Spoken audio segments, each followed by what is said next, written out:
Hey guys, welcome back. This is our fourth lesson of Unit 6, which is talking about something called a geometric and binomial model, probability model. These are specific probability models that have specific rules.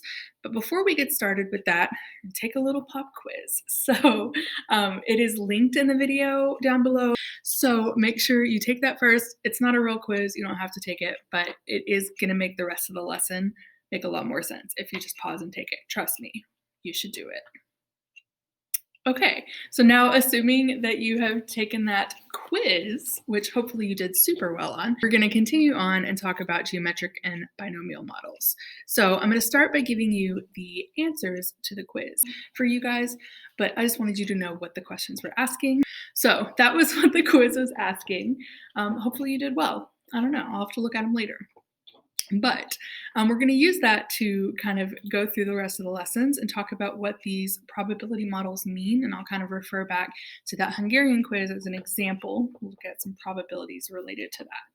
So geometric and binomial models, these are specific probability models that, like I said earlier, follow specific rules. So there are 4 things that have to be true in order for you to use one of these probability models. So these are the rules that they both follow.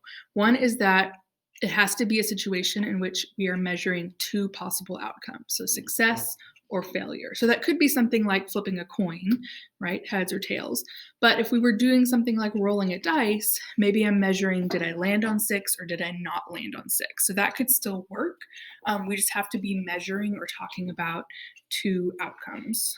The second thing that's true is that the trials are independent, meaning that the outcome of one trial does not significantly affect the outcome of the next trial. And then we'll come back to that word significantly. And then the third thing that's true is the probability of success has to be the same for every single trial. And that's kind of related to independence, but it's kind of different. We want it to be a situation where probability doesn't somehow change. We're not changing what we're finding midway. So significantly, what do we mean by it doesn't significantly change?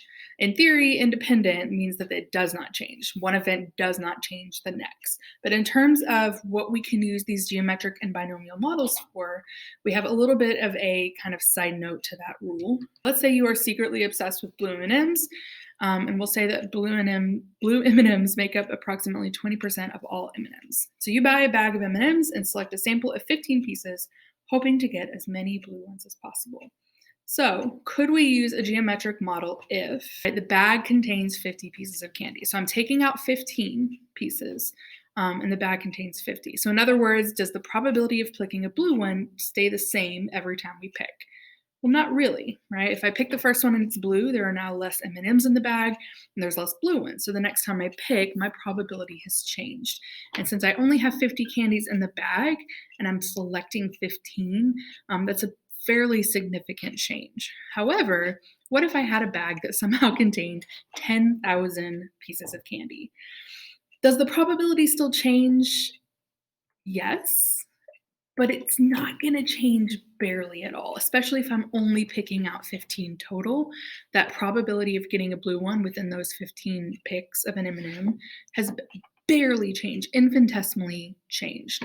So as long as our population size, which means like the size of the bag, is at least 10 times the sample that we're taking, then we say that the independent rule passes. We're like, yeah, it changes, probability changes, but not enough to make any kind of impact on any probabilities that I find. So that's kind of what we mean by significantly. And this rule will come back into play next unit and the next unit. It'll kind of come back throughout the year and we'll kind of see it in different places. So it's a good rule to just be aware of in terms of when we are choosing without replacement. So we have 2 different probability models. A geometric model means that we are repeating trials until our first success. So both of them follow those 4 rules that we just talked about, or 3 rules, sorry. But they are kind of different models that are measuring different things, right? So kind of the difference between the 2, a geometric is not a set number of trials. I'm just going to keep going until I get 1 success.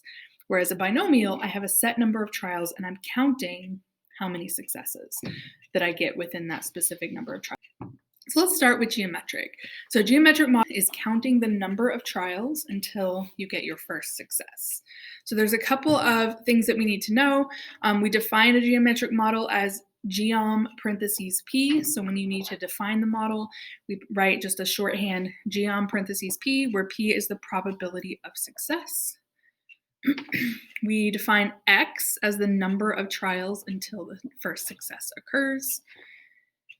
Right, and then from that, we have these formulas. Now, these are coming straight from the formula chart that we have for AP Statistics. It is listed in Resources and Schoology in that folder.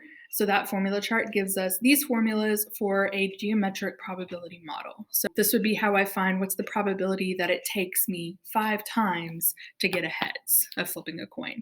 This would be the probability model that I use. Now, we do have a formula for that, but as we'll see when we get to an example, geometric tends to be a little bit more intuitive in terms of how I need to find that probability. So yes, we have a formula. You may not really need the formula.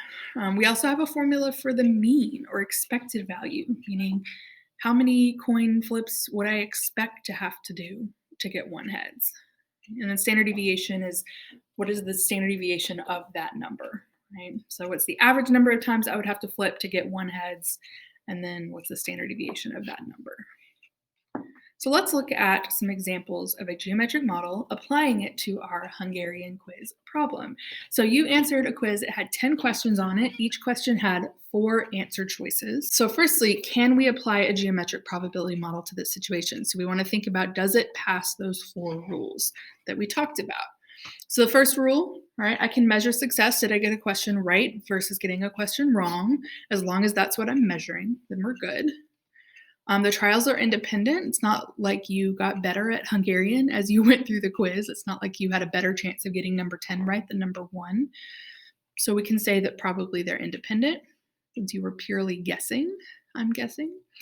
The third rule, since all the questions have the same number of answer choices, they all had 4 answer choices, your probability of getting the question right was the same on every single question. Whereas if I had some questions that had 5 answer choices or some questions that had 10 answer choices, your probability of getting the right answer may have been different and that wouldn't have worked. So this is good.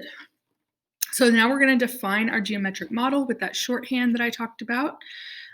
So I would write geom 0.25. Why 0.25? Well, each question had 4 answer choices with 1 correct answer. So your probability of getting a question right, your probability of success is 1 out of 4, or 0.25. And then defining x in context of the situation, x would be the number of questions that you answered until you got your first correct. So if you want to go back and look at your quiz and see which ones you got right and wrong, you can look for you, what was the first question you got right? Because that would be your value in this particular geometric model. And everyone's is going to be different. Now, technically, I will say a technical geometric model for a Hungarian quiz would be that you keep answering questions until you get 1 right. For some of you, you may have not gotten any of the 10 questions right. So it's not a true geometric model unless I kept giving you questions until you got 1 right. So first question is, how many questions would you expect to answer until you get 1 correct? Expect is a really good keyword for mean. So this question is asking, what is the mean for this model? What is the average number of questions one would have to answer before they got 1 correct? And the way we find that mean, according to our formula chart, is to do 1 divided by p. So 1 divided by 0.25, which is 4, which kind of makes sense. If I have a 1 in 4 chance of getting a question correct, if I'm guessing, then I would expect to have gotten 1 right in at least 4 questions. The next question, number 4, is what is the standard deviation for the number of questions you answer until you get 1 correct, right? That one, the formula is not as intuitive. So I may need to look back at my formula chart for this. And our formula is square root of 1 minus p divided by p. So square root of 0.75 divided by 0.25 gives me 3.464. So how we might interpret this is, if I were to ask each and every one of you who took this quiz, what was the first question you got right? And I collected all of those numbers and I put them in my calculator and found the mean and standard deviation of all of those numbers, I should get a mean of around 4, and I should get a standard deviation of around 3.464. It's not going to be perfect, right? The more people that take this quiz and the more data I collect, the closer it will get to these values, but these are kind of our theoretical values for that situation. So number 5, what's the probability that the first question you answer correctly is the third question? And remember, we defined x as the number of questions I answer until I get one right. So I'm basically finding what's the probability that x equals 3. Again, there is a formula for that probability, but this one's a little bit more intuitive. Basically, this is asking, what are the chances that I get the first 2 questions wrong and then the third one right? So I'm basically doing an and probability, wrong and right. Because one of our rules for this kind of model is that they are independent, I know I'm okay to just straight multiply. I don't have to worry about the probabilities changing. So I'm just going to multiply probability of wrong times probability of wrong times probability of right. 0.75 times 0.75 times 0.25, which gives me 0.1406. So that would be my answer for this question. And then for number 6, what's the probability that the first question you answer correctly is the fourth or the fifth? So I'm basically finding the probability for 4 plus the probability for 5. So probability that I get the first question right on the fourth question would mean 3 wrong, 4th right, plus probability that it happens on the 5th question would mean I get 4 wrong and then the 5th one right. Gives me a probability of 0.1846. Number 7, what is the probability that it would take you 3 or fewer questions until you get one correct? So probability that x is less than 3, less than or equal to 3 technically, would be 1 or 2 or 3. So again, I'm just kind of putting that in there. Probability that it happens on the first time. I followed the formula for this, but the probability that it happened, you get the first question right would just be 0.25. But I did follow the formula from the formula chart and kind of put that in there. But obviously anything to the 0 power is 1, so that part doesn't really matter. Probability that it happens on the second question would be wrong on the first, right on the second. And then the probability that it happens on the third question would be wrong on the first 2, and right on the third. So that is how we deal with a geometric probability distribution. A lot of geometric stuff is a little bit more, like I said, intuitive. It's not necessarily ones that you may need a formula for, but the formulas are there on your formula chart if you need them. We're going to move on to binomial models, which are definitely a little trickier. And on AP exam for this class, the binomial stuff tends to show up more on free response questions, whereas geometric type problems are generally on multiple choice sections. So I want to spend a little bit more time talking about binomial models. So before we get into binomial models, I want to talk really quickly about this idea of combinations or combinatorics, because that'll come into play when we deal with binomial. So suppose 2 people from the following list of names will be randomly selected to win $1 million. Fancy. So I want you to think about how many different combinations of 2 names are possible, remembering that it doesn't matter the order that I pick these names in. Alessandra and Bob would be the same as Bob and Alessandra. They both get $1 million. Woohoo. Well, it could be Alessandra and Bob. Could be Alessandra and Chuck.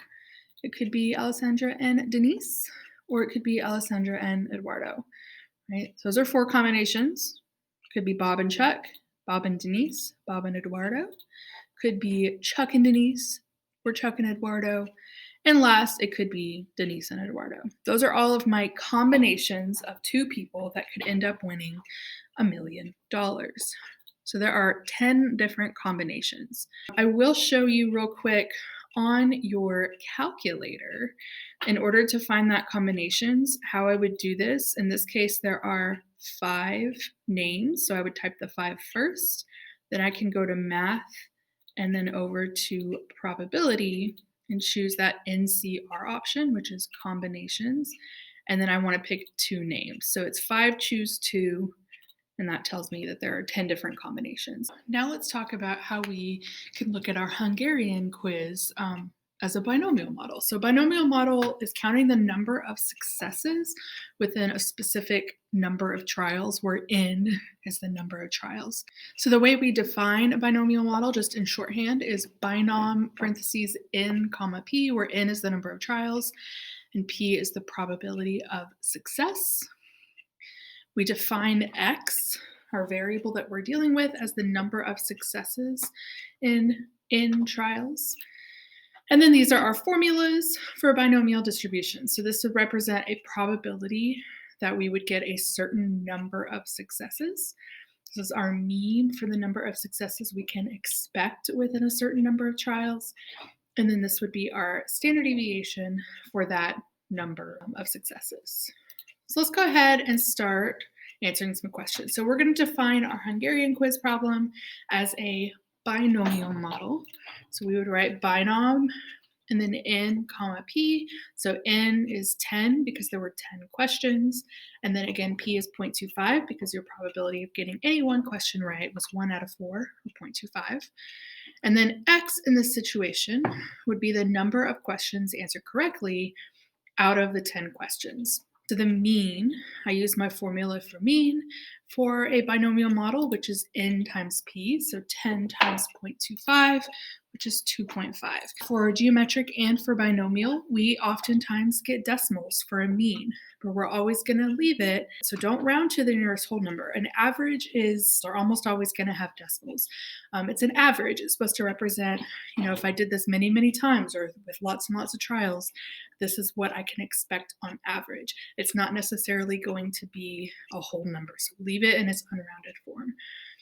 And that makes sense. This makes sense because if I have a 25% chance of getting a question right, then I should expect to get about 25% of the questions right, which works out to 2.5 questions. For our mean, our formula is square root of n times p times 1 minus p. So square root of 10 times 0.25 times 0.75, which comes out to 1.369 questions. So that would be the standard deviation. If I were to ask all of you who took this quiz, how many questions did you get right? And I recorded all of that data and found the mean and standard deviation of all of those numbers, I would get 2.5, or about 2.5 for the mean and about 1.369 for the standard deviation. So let's jump into some probability. So this first probability question says, what is the probability that a student would get exactly 4 questions right? So if I were thinking about this just in terms of probability, right? So probability that x, which is the number of successes or the number of questions we get right, equals 4. So you might start by thinking, okay, well, I have a 25% chance of getting a question right. So 0.25 to the 4th power. That would represent right and right and right and right. But I also have to think about, okay, if I'm getting 4 right, get 6 wrong. So getting 4 right and getting 6 wrong gives me this. But I can't just leave it there because technically this is only accounting for one possible combination, the combination of getting the first 4 right and the last 6 wrong. That is all that is.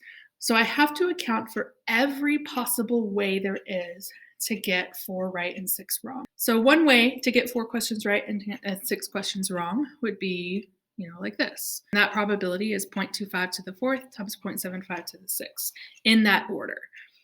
But another way that could happen is to have 1 and 2 right, 3 wrong, 4 and 5 right, 6 through 10 wrong.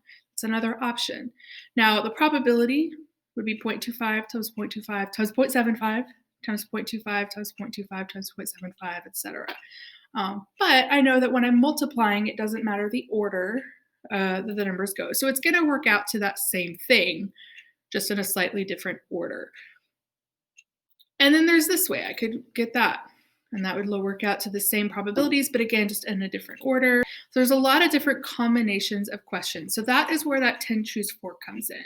It's thinking about all the different questions I could get right and wrong that would end up in this scenario of 4 right, 6 wrong. Each individual of those probabilities is still this that's on the right, this part right here. It works out to that every single time. But we have to multiply that times how many different ways there are for that to happen. So this right here, it's written like this in the formula where we have this big parentheses and then 10, 4, or X, I think is what it says on the formula chart.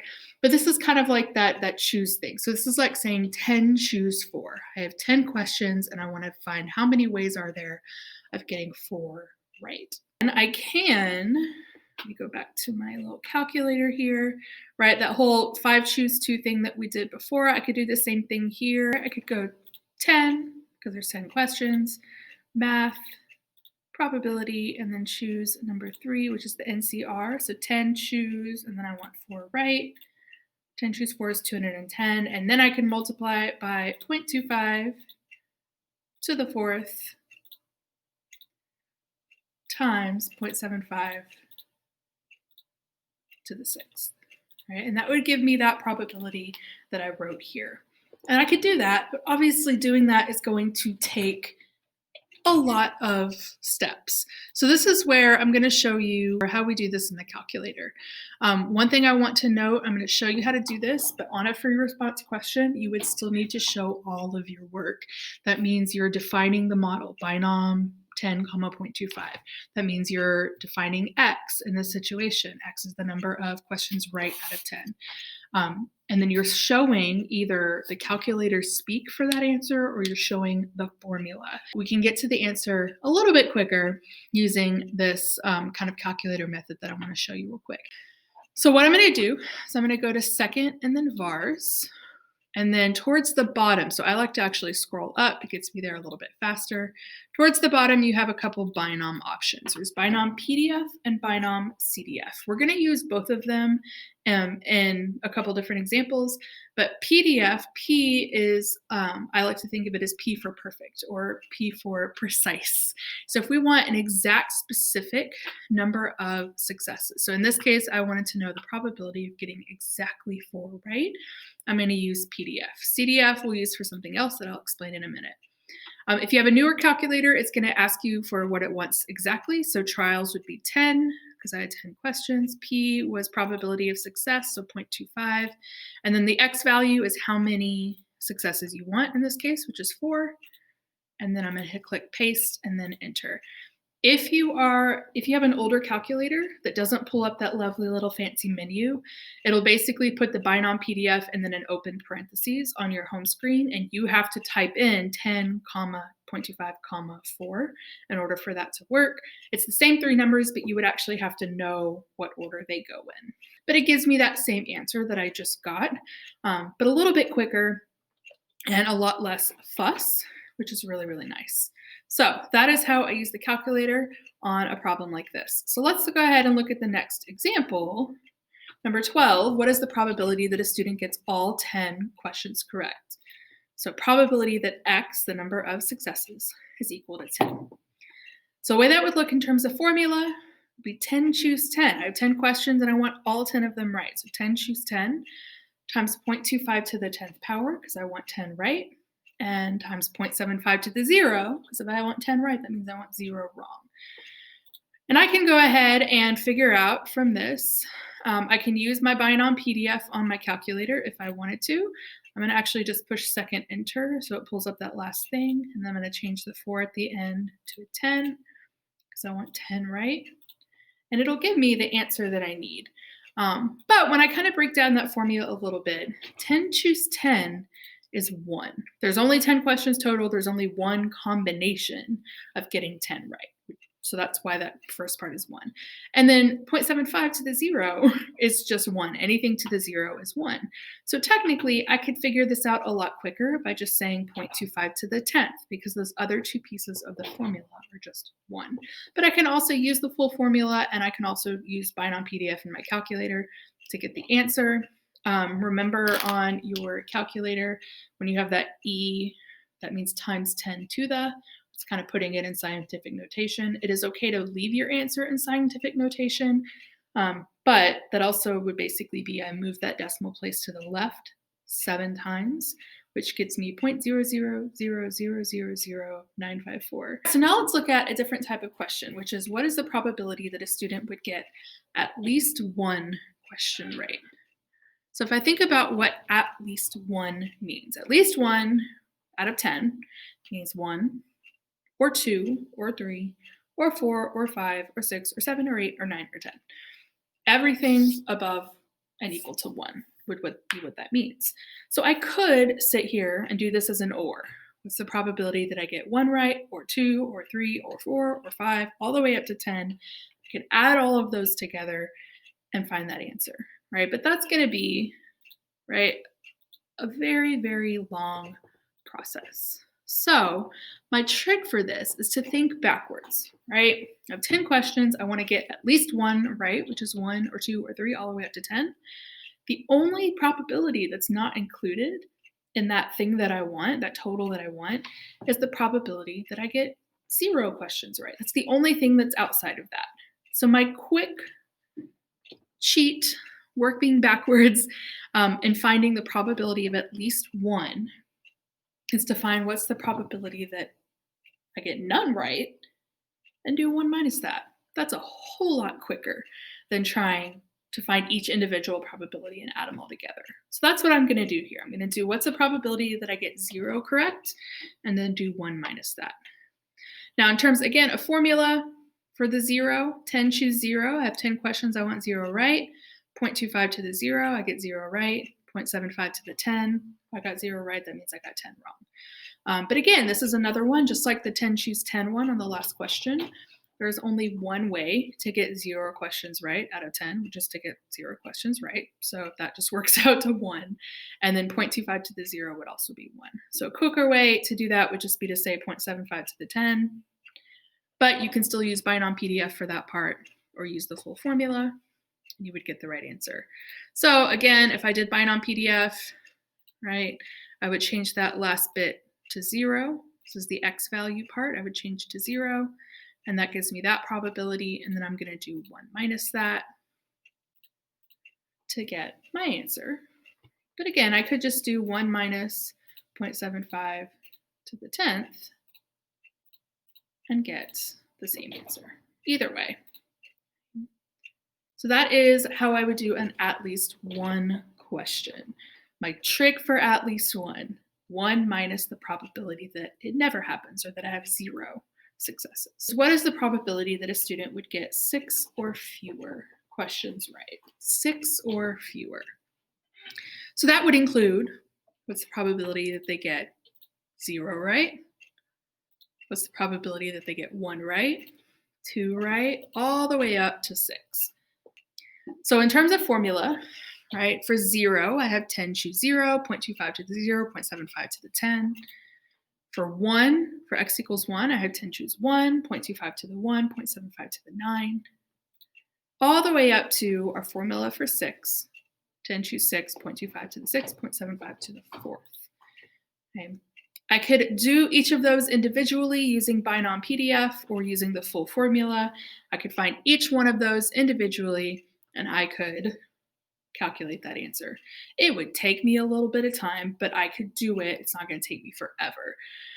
But obviously, this is not going to be our best case scenario for every type of problem, because what if a question was asking, let's say it's a 100-question quiz, and I want to know the probability of getting 60 or fewer right.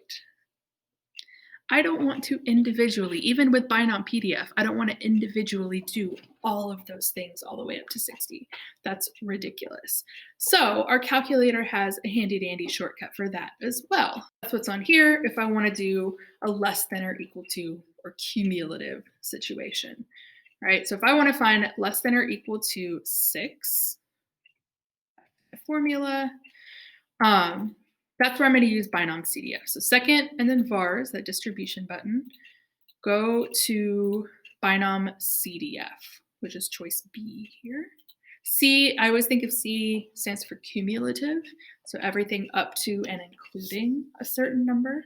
Still ask for the same 3 things in the same order, so 10 trials, our probability of success is 0.25, and then X value would be, you want to go up to and including what number. So in this case, if I want 6 or fewer, my X value is going to be 6. And then I'm going to hit paste and enter. Just like before, if you have an older calculator and you choose Binom CDF, it'll just put Binom CDF with an open parentheses. You have to know what 3 numbers to put and in what order. Make sure you put the commas in between. So that gives me that answer that I need. What that calculator did there was it found the binom PDFs, it found the individual probabilities for 0, 1, 2, 3, 4, 5, and 6, and then it added them all together, all in one fancy step. This is a great way to shorten the amount of work that you're having to do, but you still have to show all of your work on a free response question. And that is all for this lesson. Thanks, guys.